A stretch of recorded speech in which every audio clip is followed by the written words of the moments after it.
তো বন্ধুরা দেখতে পাচ্ছ এটা একটা স্মার্ট হোমের জন্য একটা অটোমেশন সিস্টেম টাইপ একটা motion detect LED bulb holder কেন, কারণ এখানে আমরা যে কোনো টাইপের বাল্ব বা এলইডি লাইট আমরা অ্যাটাচ করতে পারি যে কোনো ওয়াটের।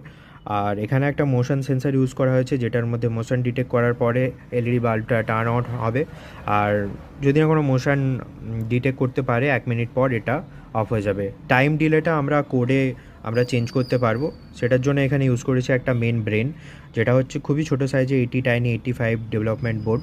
তো আর এখানে কিছু ফিল্টারিং করা আছে যাতে আউটপুটটা স্টেবল থাকে। আর ভেতরে আছে একটা 5 ভোল্ট সাপ্লাইয়ের মডিউল, আর এখানে একটা সিঙ্গেল চ্যানেল রিলে মডিউল। তো ফাংশানটা এটাই, আর এটাকেও আমরা অ্যাটাচ করতে পারি বাল্ব হোল্ডারের সাথে। তো প্রিভিয়াসলি এটার আগে আমি ইউজ করেছিলাম এই টাইপের BC547 ট্রানজিস্টার দিয়ে আর কিছু রেজিস্টার দিয়ে। তো সেটার ফলে আমার প্রথমের একটা মোশন সেন্সার খারাপ হয়ে গেছে, এখানে দেখতে পাচ্ছ। তো ওটার দিকে অ্যানালগ সিগন্যালের দিকে এটা যাওয়ার দরকার নেই। তার থেকে আমি বলবো সব থেকে বেস্ট ডিজিটাল সিগন্যাল ইউজ করো ছোটো একটা ডেভেলপমেন্ট বোর্ড দিয়ে। এটাতে প্রসেসিংটা ভালো হয় আর স্টেবিলিটি থাকে লং টাইম ইউজের জন্য। So that's it. দেখতে পাচ্ছ পুরো সেট আপটা আমার।